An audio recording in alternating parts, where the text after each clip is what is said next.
स्वागत है आपका। मैं विवेक बिंद्रा, फाउंडर सीईओ बड़ा बिजनेस.com। आपको केस स्टडीज का इंतजार रहता है। आज इलेक्ट्रिक व्हीकल की क्रांति, उसका रेवोल्यूशन क्या होने वाला है, पूरा का पूरा फ्यूचर चर्चा करेंगे। उससे पहले किसी भी बिजनेस में एंटर करने से पहले आपको अडॉप्शन कर्व समझना चाहिए इंडस्ट्री का। एक होता है सनराइज, एक होता है सनसेट। सनराइज का मतलब जब अडॉप्शन कर्व की शुरुआत होती है। ये वो इंडस्ट्री है जब शुरुआत के अंदर कस्टमर आपको प्रीमियम देता है, एक्स्ट्रा पैसा देता है। कोई भी नई टेक्नोलॉजी आती है, कुछ भी आती है, वो पहले महंगे में बिकती है। उसके बाद ये जब हो जाता है एकदम सन अपनी मैच्योर स्टेज पे पहुंचता है।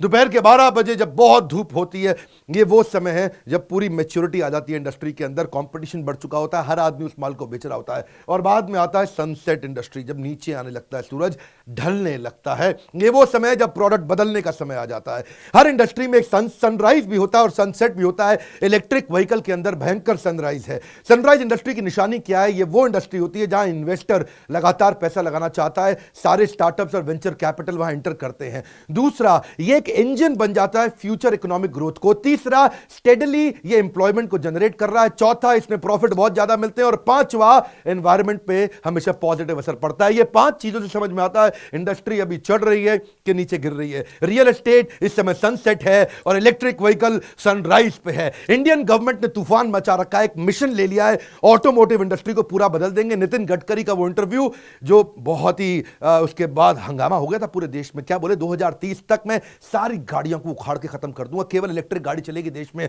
और क्या बोले, मैं तुमसे पूछ नहीं रहा हूं, बता नहीं रहा हूं, तुमको बुलडोज कर दूंगा, खत्म कर दूंगा, नेस्तो नाबूद कर दूंगा अगर तुमने इलेक्ट्रिक व्हीकल पे पूरा मूवमेंट नहीं ला दिया। नहीं आएंगे तो तुम्हारे बिना, नहीं तो तुमको घसीटते हुए ले जाऊंगा, नहीं तो बुलडोज करूंगा, और तुम अगर जिद ही करते रहोगे तो मेरा बैंड बजा बजाऊंगा। गडकरी के बाद नीति आयोग के अमिताभ कांत ने भी आके स्टेटमेंट दे दिया कि मेरा उद्देश्य है शहर साफ हो जाए, पोल्यूशन खत्म हो जाए, इंपोर्ट ना करना पड़े तेल। बहुत तेल विदेश से इंपोर्ट करना पड़ता है पेट्रोल और डीजल की गाड़ियों के लिए, और वो चाहते हैं इलेक्ट्रिक व्हीकल ऐसा कुछ हो जाए कि केवल सूरज की रोशनी से चल जाए, पूरी तरह इंडिपेंडेंट हो जाए गाड़ी। To shift away from internal combustion cars to electric vehicles, and you need to move towards a world which is based on sharing, connected and zero emission world. That's the future. Modi ने भी बोल दिया charge mobility वही future होने वाला है। We want to build India as a driver in electric vehicles. 4 wheeler की गाड़ियों में तकलीफ आ रही है, लेकिन जो इलेक्ट्रिक व्हीकल है वो 2 व्हीलर और 3 व्हीलर में है। क्या मतलब हुआ? मास मोबिलिटी का सेगमेंट है ये। जो मास मोबिलिटी का सेगमेंट है, यानी कि छोटे शहरों के अंदर, गांव में 2 व्हीलर, 3 व्हीलर, ऑटो रिक्शा, सब कुछ इलेक्ट्रिक व्हीकल में आसानी से मूव कर रहा है। सरकार ने इंसेंटिव पे, टैक्स पे कई तरीके के फोकस करने शुरू कर दिए। सरकार चाहती है टैक्स कम से कम ले। गाड़ी पे पहले जो टैक्स इलेक्ट्रिक व्हीकल पे था 28 को 18 किया, 18 को 12 किया, अभी 5% कर दिया है।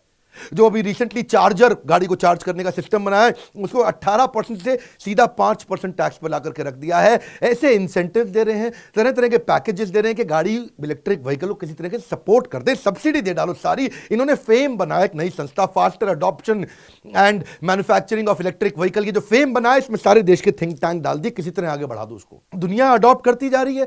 यूएस और चाइना नंबर 1, 2 अपने आप में कंट्री आपस में कंपीट कर रहे हैं। टेस्ला सबसे ज्यादा कर रहा है। इलेक्ट्रिक व्हीकल के फायदे बहुत है। पहली चीज कि ये इसकी कॉस्ट कम पड़ती है, इसमें रिपेयर का झंझट नहीं है। गाड़ी खरीदने के लिए बाद में कोई गैस नहीं भरवानी, कोई तेल नहीं भरवाना, इसमें कोई तेल चेंज नहीं करना। इसकी मेंटेनेंस बहुत सस्ती पड़ती है, वेयर आउट इसके अंदर होता ही नहीं है। इलेक्ट्रिक कार्स जो है सांस के लिए तो बहुत अच्छे है ही ना। आप जानते ही हो कि इसमें एमिशन नहीं है। जो एमिशन नहीं होगा, पोल्यूशन नहीं होगा, तो नेचुरली फायदा होगा। इलेक्ट्रिक व्हीकल में एक बड़ी कन्वीनियंस है कि अब आपको पेट्रोल पंप पे नहीं जाना है, अब आपको वहां जाके डीजल नहीं भरवाना, आप अपने घर पे ही चार्ज कर लोगे ना। थोड़ा कूल भी लगता है साथ में। इसके अलावा कि भाई कोई नई चीज आई है, ये इलेक्ट्रिक व्हीकल है। फिर इसके अलावा सेफ्टी मामले में भी बहुत अच्छा है।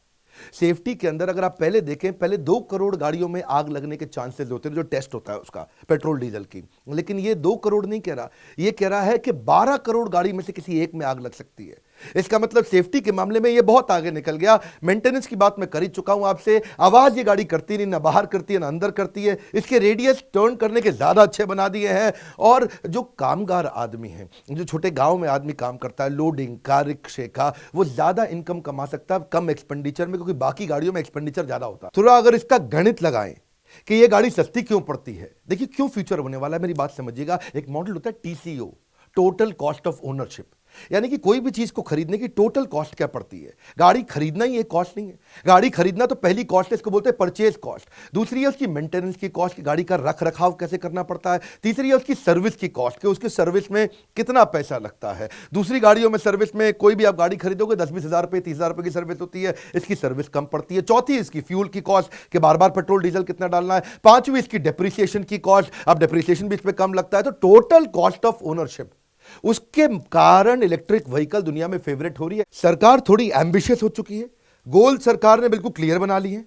2023 तक सारे 3 व्हीलर को किसी भी तरीके से इलेक्ट्रिक व्हीकल कर देना है। 2025 तक सारे 2 व्हीलर को किसी भी तरीके से इलेक्ट्रिक व्हीकल कर देना है। नीति आयोग बोल रहा है अब जितने भी हाई राइज बिल्डिंग आएंगी, जो भी हॉस्पिटल आएंगे, जो भी मॉल्स आएंगे, जो भी रेजिडेंशियल एरिया आएंगे, जो भी कमर्शियल बिल्डिंग आएंगी, जितने भी ऑफिसेज आएंगे, सब में ई व्हीकल, इलेक्ट्रिक व्हीकल के चार्जिंग का स्पेस देना ही देना है। दुनिया की 10 सबसे ज्यादा पोल्यूशन क्रिएट करने वाली सिटी में से 7 इंडिया में है। एक अच्छा डिसीजन और ले लिया, जो 10 अपने देश के अंदर सबसे ज्यादा पोल्यूशन वाले शहर हैं, वहां पे ये कह रहे हैं कि एक फिक्स परसेंटेज इलेक्ट्रिक व्हीकल बिकना चाहिए। जैसे मतलब जितनी भी गाड़ियां बिके उसमें से 10 या 20% केवल इलेक्ट्रिक व्हीकल बिकना चाहिए। आपको मालूम है 1 गीगा टन कार्बन डाइऑक्साइड का एमिशन खत्म हो सकता है अगर इलेक्ट्रिक व्हीकल बढ़ेंगे।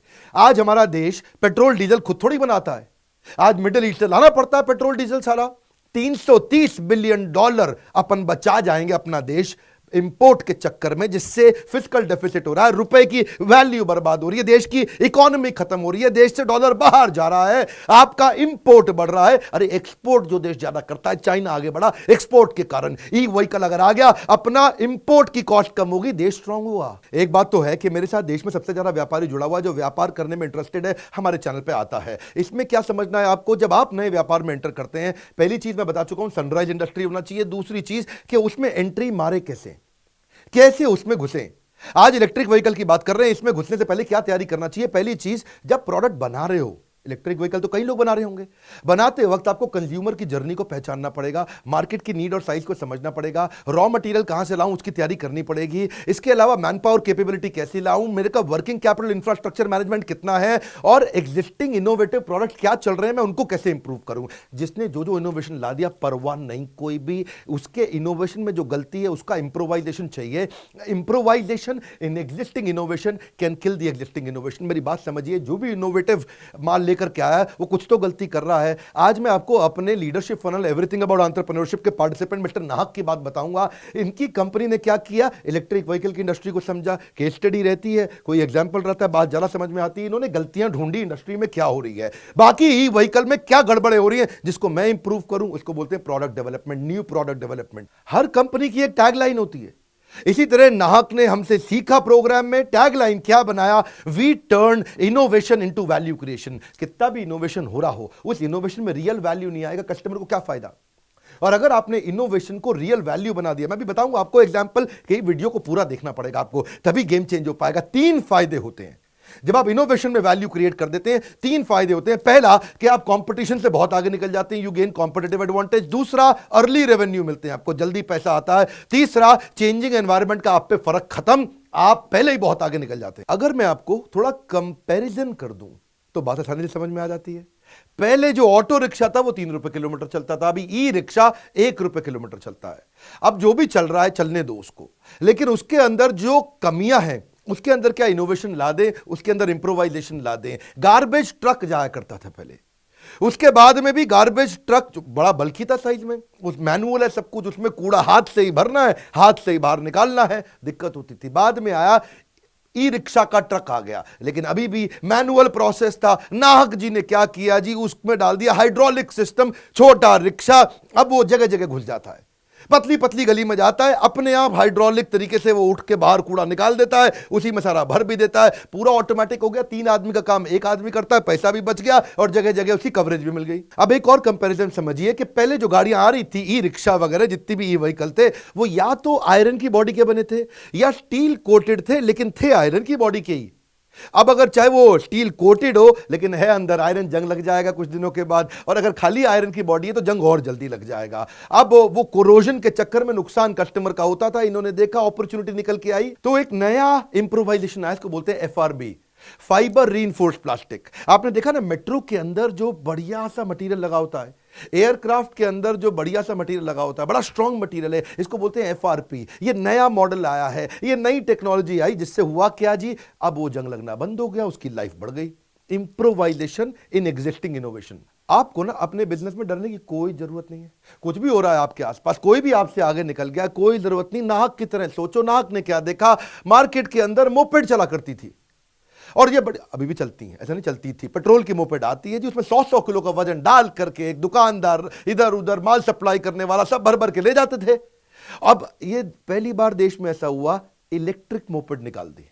अभी तक नहीं निकाली पूरे देश में किसी ने। क्या है, एग्जिस्टिंग जो चल रहा है उसको देखो इंप्रूव कैसे कर सके। 1.5 रुपए किलोमीटर उसको पड़ती थी मोपेड की, उसकी जो ट्रैवल कॉस्ट थी, और नाहक ने मोपेड ला दिया 25 पैसे पर किलोमीटर।